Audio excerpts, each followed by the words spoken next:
Hi, I'm Nikki from Find Me Crafting.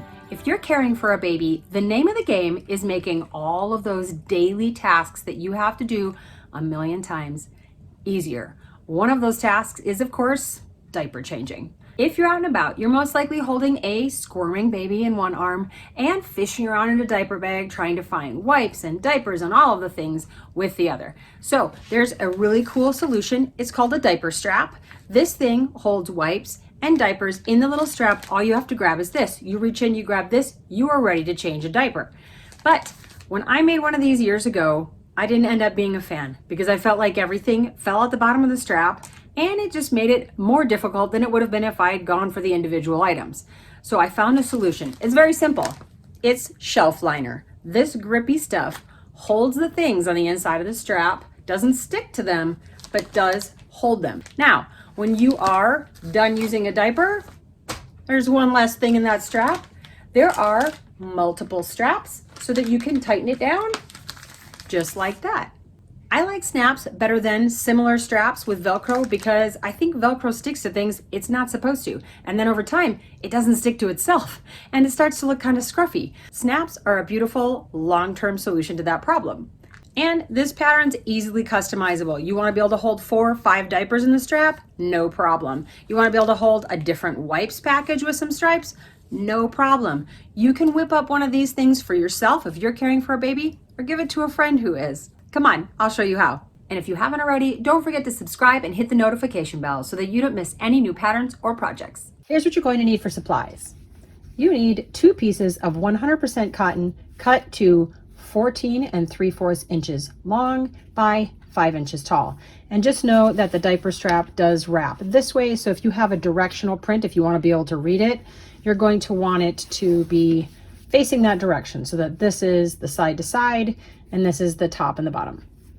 You need 1 piece of iron-on interfacing. I'm using Pellon SF101. This piece is going to be cut to 14 1/4 inches long by 4 1/2 inches tall.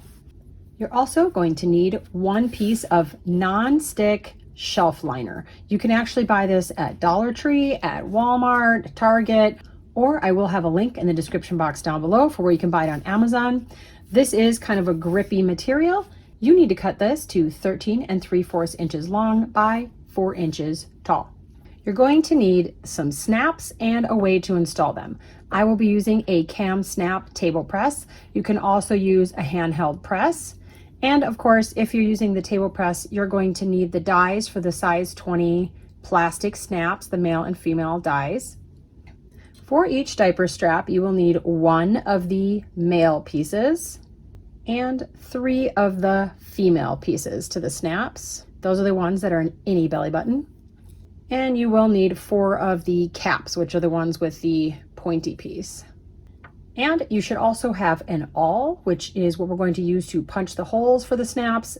This should have come with either your table press or your handheld press, but if it didn't, you're definitely going to want one of these. You're going to need a fabric cutting mat, such as this one, a sewing ruler, and either a fabric rotary cutter or fabric scissors. You're going to want some matching or coordinating all-purpose thread and a sewing machine.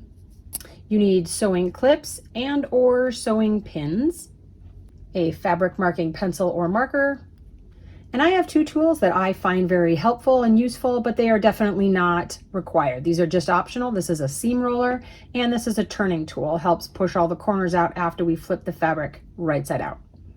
We're going to start by getting our front panel of cotton fabric ready to be sewn. So I have the pretty side, the side with the pattern face down, and I'm going to place my interfacing in the center.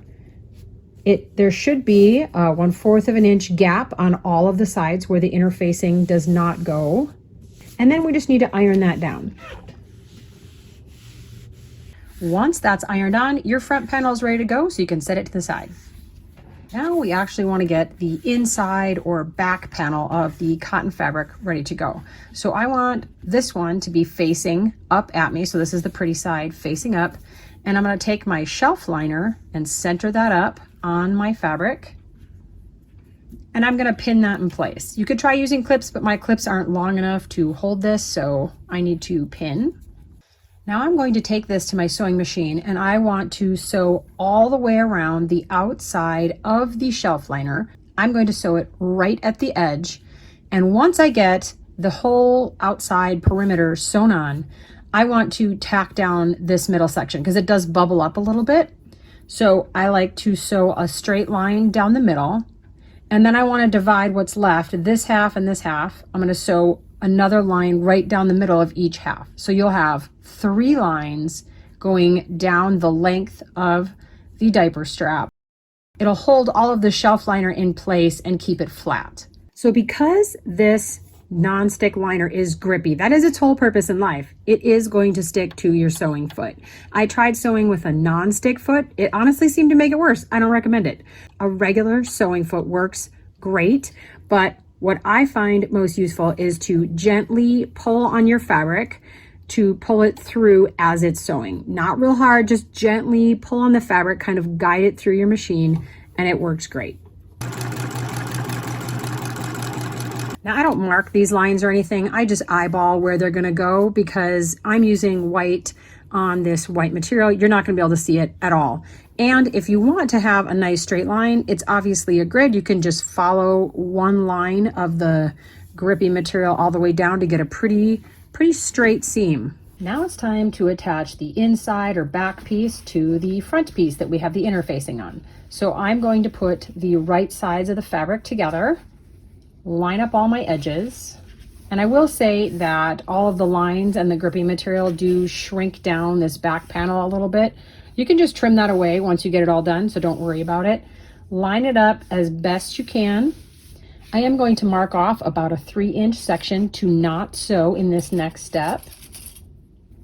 I mark this by using 2 different colored clips so I know not to sew there. And then I'm just going to clip all the way around the edges.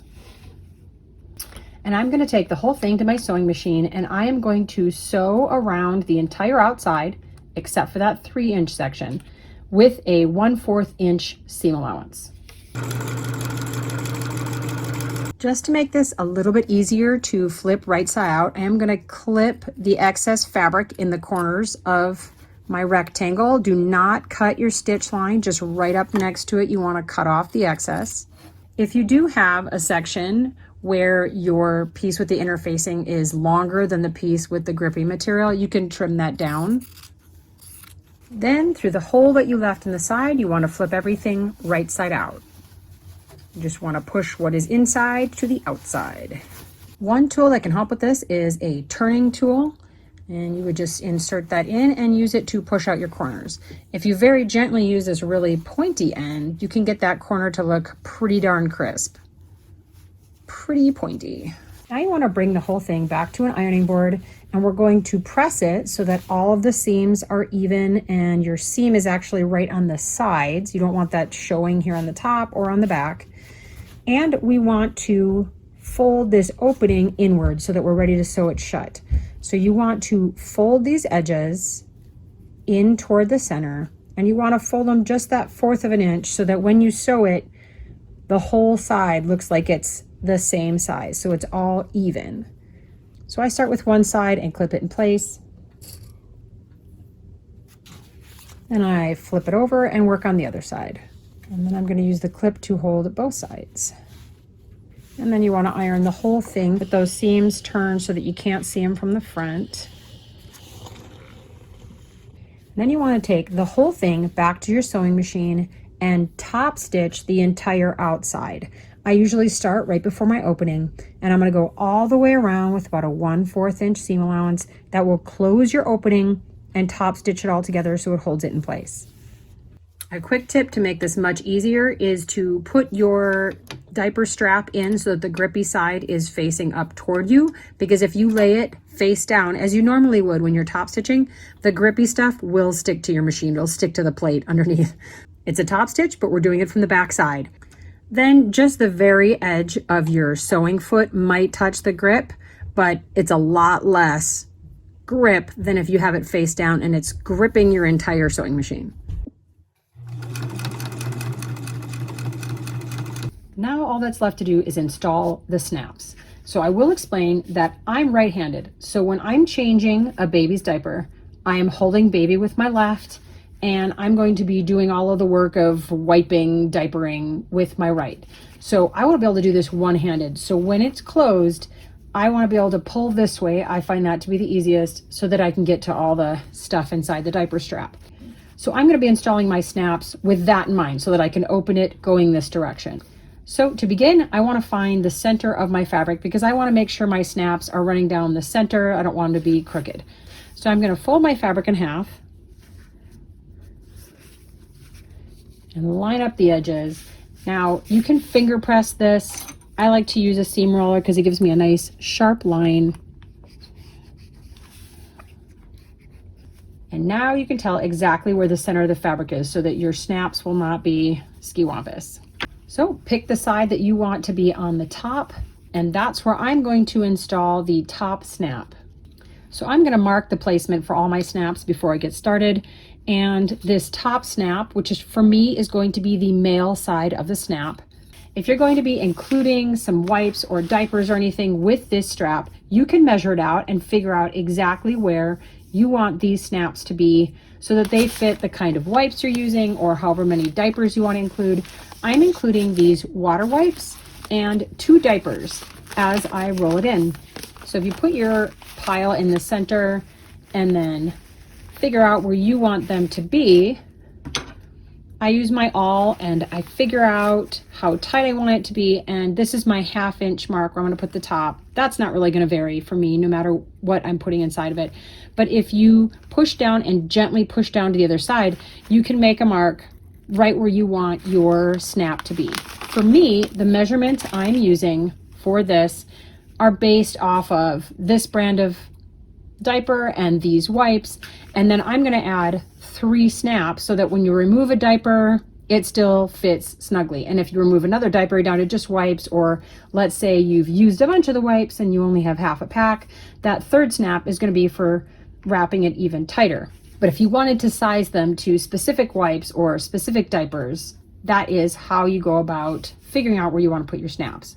I have already gone through that process, and I will be marking where I want my snaps at the 1 inch mark, the 2 1/4 inch mark, and the 3 1/2 inch mark. And those are measurements from the right side in. So 1 inch over and along my center line is going to be where I put 1 snap here, 2 1/4 is right here, and 3 1/2 is here. On the left side, I am going to be installing my male snap. I'm going to use my awl to poke a hole through the mark that I made. And I want the cap to be on the top of the fabric, so I'm going to put the pointy part through to the other side. Then I'm going to put the male end of the snap, that's the outie belly button one, onto that cap, under the little pokey part that I just put through. Everything is done in opposite, so because I'm doing the male side of the snap, I need the female, the innie belly button die in my table press. If you need more of an in-depth tutorial, I will have a link right up here for a tutorial for snaps. With my male snap ready to go, I'm going to put it into my press with the flat snap part on the bottom, and I'm going to press down on the handle really hard. And that side is now installed. So now on the other side over here, so this is the left side of my strap, over here on the right, I'm going to be putting the cap, which is the pointy piece, through the back. So I got to find that hole that I made.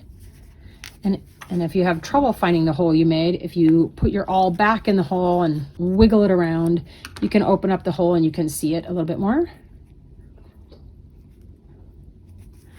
So the cap goes through the back for this portion, and now the female side of the snap goes on top. That is the innie belly button portion of your snap. Now I need the male portion of the die in my snap press. Then you're going to put the cap, the flat part, down on the bottom and press down on the handle. I'm going to repeat that exact process with the female side of the snaps 2 more times. As a finishing touch, you can take it back to the sewing machine, and on the fabric side, not the grippy side because that will melt, you can iron out this line if you feel like you can still see it quite a bit. And just make sure not to melt your snaps while you're ironing. These make a fantastic baby shower gift. Include some diapers and wipes so they know how to use the strap, and you have an easy and helpful gift for any new parent. Happy crafting!